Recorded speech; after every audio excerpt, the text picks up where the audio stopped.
जय श्री राम। शंखनाद में आपका स्वागत है। कहा जाता है जैसा राजा वैसी प्रजा। हम इसे इस तरह भी कह सकते हैं, जैसा नेता वैसी पार्टी। और ये कहावत बिल्कुल कांग्रेस पर पूरी तरह चरितार्थ होती है।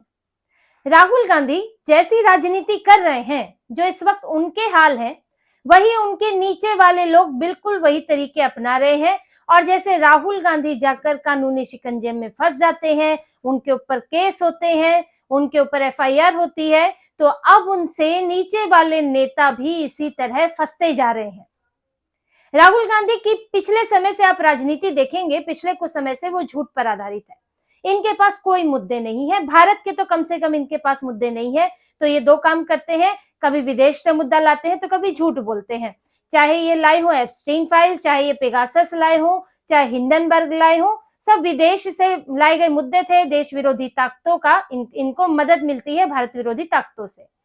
दूसरा, ये झूठ बोलते हैं, झूठ की राजनीति करते हैं। एप्स्टीन फाइल में पीएम मोदी का नाम नहीं है तो जबरदस्ती उनका नाम घुसाने, पीएम मोदी का नाम थर्ड फोर्थ पर्सन के द्वारा है और उसको जबरदस्ती ऐसे दिखाने में है जैसे कि पीएम मोदी खुद जेफरी एप्स्टाइन के आइलैंड पर गए थे और वहां से फोटो निकल के आई है।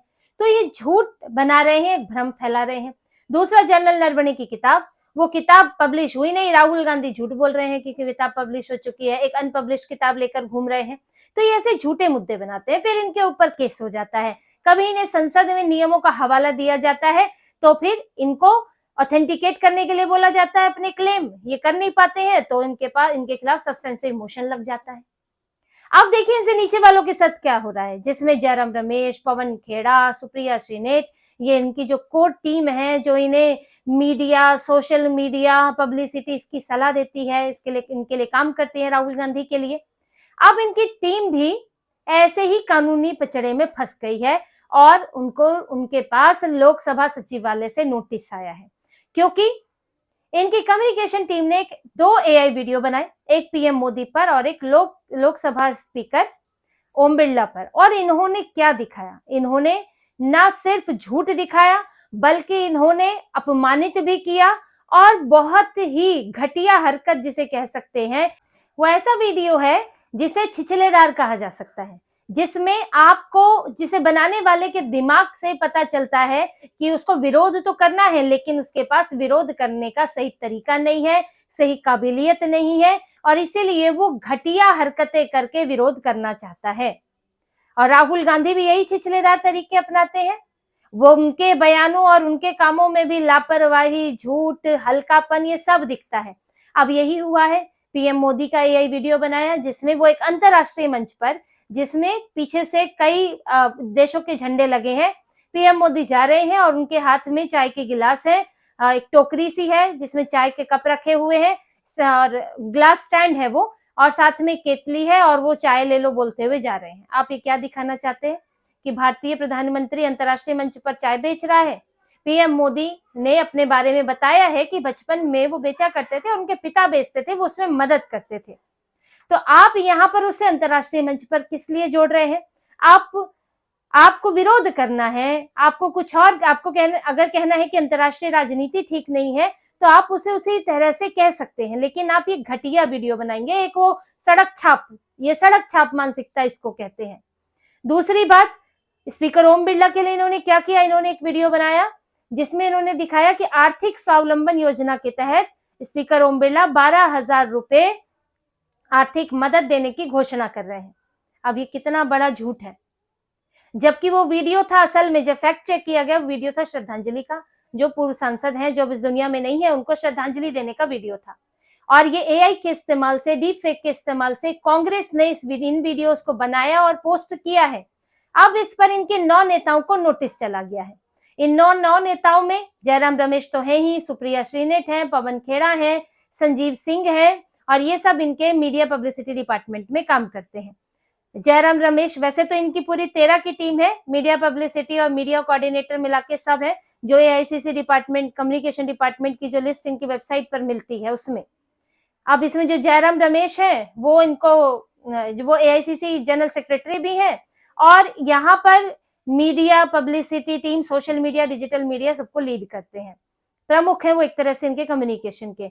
दूसरी बात पवन खेड़ा है, पवन खेड़ा जो चेयरपर्सन है मीडिया एंड पब्लिसिटी के, और सुप्रिया श्रीनेट जो सोशल मीडिया डिजिटल मीडिया की चेयरपर्सन है। इसके अलावा और भी लोग हैं इनकी पार्टी, इनके कम्युनिकेशन डिपार्टमेंट में 13 लोग हैं, उसमें से 9 लोगों को भेजा गया है, जिसमें जयराम रमेश, सुप्रिया श्रीनेट, पवन खेड़ा, संजय सिंह, इनको नोटिस दिया गया है। अब इनके ऊपर आरोप लगे हैं विशेषाधिकार हनन के और कंटेम्प्ट ऑफ हाउस के, यानी कि सदन के या संसद की अवमानना के। जैसे कि कोर्ट में होता है, जब जज की अवमानना या कोर्ट की अवमानना होती है, इसमें सिविल कंटेम्प्ट, क्रिमिनल कंटेम्प्ट लगता है, उसी तरह की अवमानना ये भी है, क्योंकि इन्होंने स्पीकर के लिए फर्जी वीडियो बनाया था। अब इन्हें 3 दिन में जवाब देना है कि ये जो वीडियो बनाया, इस पर इन्होंने क्या किया, क्यों बनाया, हटाया कि नहीं हटाया। अब इस पर ये जवाब देंगे और उसके बाद, इनके जवाब के बाद कार्रवाई होगी। जैसे कि आपने कुछ समय पहले देखा होगा, बिहार चुनाव के दौरान पीएम मोदी का और उनकी माताजी का एक वीडियो बनाया गया था, जिसमें पहले तो कांग्रेस के नेताओं ने पीएम मोदी को मां की गाली दी। फिर जब इसका विरोध हुआ तो इन्होंने ऊपर से एक वीडियो बना दिया जिसमें एआई डीफेक के जरिए पीएम मोदी को बनाया, उनकी माताजी को बनाया, और वो सपने में आती है उनके और वो अपने बेटे के खिलाफ ही कुछ गलत बोल रही हैं। अभी पूरा फर्जी वीडियो, ऊपर से उनकी माताजी जिंदा भी नहीं है, इस दुनिया में भी नहीं है। ये चैलेंज हुआ, कोर्ट गया और कोर्ट से इस वीडियो को हटाने के लिए बोला गया। लेकिन देखिए, वो तो एक एआई डीफेक वीडियो था, वो एक अलग बात थी, क्योंकि सपने में दिखाया गया, एक कल्पना अपने की। लेकिन यहाँ जो स्पीकर ओम बिरला को इन्होंने योजना घोषित करते हुए दिखाया है 12,000 दिए जाएंगे, ये धोखाधड़ी बनता है कि आप लोगों को गुमराह कर रहे हैं और सरकारी स्तर पर झूठी योजना का प्रचार कर रहे हैं। ये एक बड़ी धोखाधड़ी बनेगा। और साथ ही पीएम मोदी का जो वीडियो है वो एआई डीफेक का, आप देश को बदनाम करने की कोशिश कर रहे हैं, पीएम मोदी को बदनाम करने की कोशिश कर रहे हैं, प्रधानमंत्री को बदनाम करना चाह रहे हैं, तो उसका केस बनेगा। अब इन्हें जवाब देना ही पड़ेगा। वीडियो तो हटेगा ही हटेगा प्लेटफॉर्म से, लेकिन इनके ऊपर एक्शन भी होगा कि ये जिम्मेदारी तय होगी कि आखिर किसने, ये खुद इनका संस्थान अपना बताएगा कि किसने किया, क्यों किया, और उसके बाद इनके खिलाफ आगे की कार्रवाई होगी। एफआईआर भी करवाई जा सकती है, क्योंकि एफआईआर के बाद ही प्रॉपर जांच होकर मामला आगे बढ़ता है। लेकिन इनको नोटिस तो मिल चुका है लोकसभा सचिवालय से। अब देखिए, राहुल गांधी की तरह हाल हो गया है। मैं क्यों कह रही हूं कि कांग्रेस वही है, जैसा नेता वैसी पार्टी, क्योंकि राहुल गांधी भी यही करते हैं। झूठ के आधार पर वो अपनी सरकार बनाने की कोशिश कर रहे हैं। हर बार उनका मुद्दा ऐसे ही होता है, विदेशी ताकतों के साथ मिले हुए रहते हैं और वहां जाकर लोकतंत्र की दुहाई देते कि आए डिफेंडर्स ऑफ डेमोक्रेसी, आए भारत में कूदे, भारत पर सैंक्शन लगाएं। जहां जाते हैं वहां भारत की बुराई करते हैं, संसद में आंख मारते हैं, पीएम मोदी के गले पड़ जाते हैं, संसद के सीढ़ियों पर बैठे हुए छिछोरागिरी करते हैं, वहां से आने जाने वाले सांसदों पर तंज कसते हैं। रवनीत सिंह बिट्टू को इन्होंने गद्दार कहा, वो वीडियो देखिए, इनको निष्कासित किया गया, इनके 8 सांसदों को, और ये सदन के गेट पर ऐसे बैठे हुए जैसे कॉलेज में बच्चे, जो कॉलेज के स्टूडेंट जो जिनका पढ़ाई में मन नहीं लगता, जिनको टाइम पास करना है, वो बैठे रहे, आने जाने वाले लोगों पर फप्तियां कसे। यही बिल्कुल ये लोग कर रहे थे। तो इनका जो हल्कापन है, ये आपने देखा होगा, उपराष्ट्रपति जगदीप धनखड़ की एक्टिंग की जा रही थी एक बार, और राहुल गांधी उसकी वीडियो बना रहे थे। आप सांसद हैं, एलओपी हैं, आपको रोकना चाहिए, कम से कम वहां से चले जाना चाहिए। कार्ति चिदम्बरम वहां से चले गए थे, इन्हीं के ही सांसद है। लेकिन राहुल गांधी का तो दिमाग, सोचने का तरीका ही वैसा है, वो रील बनाओ टाइप वो सोचते हैं। जैसे वो रील बनाने वाले लोग होते हैं, छोटी छोटी चीजों में बढ़िया रील बन जाएगी, मजा आ जाएगा, रील चल पड़ेगी, तो उससे आगे दिमाग नहीं जाता है कि मामले की गंभीरता क्या है। तो इनको भी मामले की गंभीरता समझ नहीं आती है। वैसे ही इनके जो नेता हो गए हैं, उनका भी हाल यही है कि उनको भी समझ नहीं आता है कि पीएम को अंतर्राष्ट्रीय मंच पर ऐसा दिखाना, उसके क्या मायने हैं, पीएम मोदी की मां क्या डीप फेक में इस्तेमाल करना, उसके क्या मायने हैं, साथ ही स्पीकर के लिए इस तरह की फर्जी वीडियो बनाना, उसके क्या परिणाम हो सकते हैं, इनको कोई मतलब नहीं। पिछली बार लोकसभा चुनाव में भी अमित शाह का, गृह मंत्री अमित शाह का एक वीडियो वायरल हुआ जिसमें काटछाट की गई, छेड़छाड़ की गई। उन्होंने कहा था कि आरक्षण नहीं हटेगा, और जो वीडियो बनकर आया, जो कि फैला सोशल मीडिया पर, उसमें नहीं हटा दिया गया, और ऐसा लग रहा था जैसे वो बोल रहे हैं कि वीडियो हटेगा। तो ये सब जब इसके खिलाफ एफआईआर हुई, जांच की गई, तो पकड़ा कौन जा रहा है? कांग्रेस के सोशल मीडिया में काम करने वाले लोग, कोई तेलंगाना में, कोई दिल्ली में। तो ये तो कांग्रेस की एक रणनीति हो गई है कि हम झूठ फैलाएंगे, लोगों को मूर्ख बनाएंगे और अपनी जो प्रतिद्वंदी पार्टी है उसके खिलाफ ऐसे ही राजनीति करेंगे। और सब इस पर चल रहा है। सुप्रिया श्रीनेट कैसे बोलती हैं, वो उनको तो टीवी डिबेट में लोग देख चुके हैं, किस तरह के भद्दी शब्दों का, भद्दे हाव भाव का इस्तेमाल वो करती हैं। तो दिखता है कि उनमें भी एक वरिष्ठ नेता, अब खैर वो क्या नेता है, वो तो यहाँ पत्रकारिता से उठकर उन्हें कांग्रेस में वहां बैठा दिया गया है, वो प्रवक्ता बनकर आती है। लेकिन आपको एक डिबेट में दूसरे का भी सम्मान करना होता है और वो बिल्ली कुत्ते वाली आवाजें नहीं निकालनी होती हैं। लेकिन सुप्रिया श्रीनेट क्या करती हैं डिबेट में, ये सबको पता है।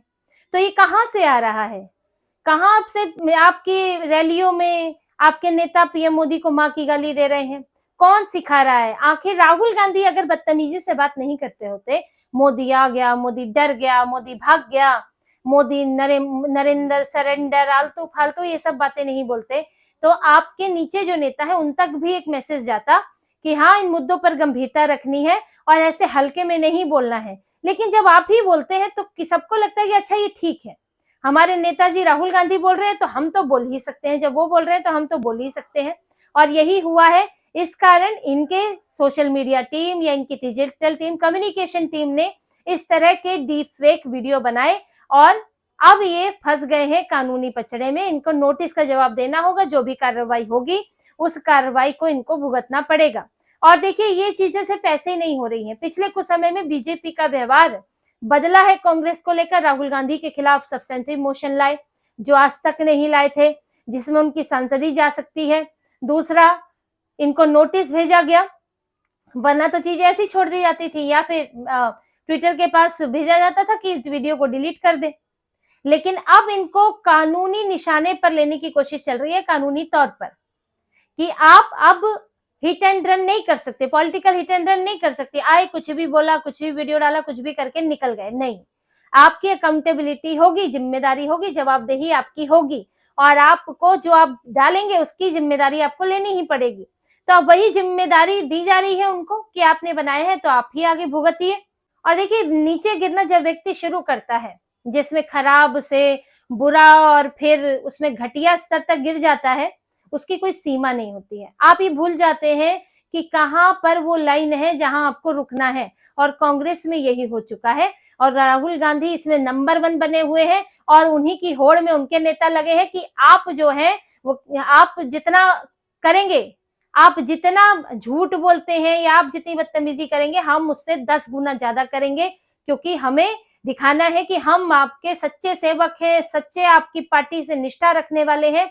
और इसी तरह राहुल गांधी पर केस होगा तो हम भी अपने ऊपर केस करा के कानूनी कार्रवाई करा लेंगे। तो इसी तरह की और खबरें और विश्लेषण आपके लिए लाते रहेंगे। हमसे जुड़े रहिए, सब्सक्राइब कीजिए, कमेंट कीजिए। बहुत बहुत धन्यवाद। जय श्री राम।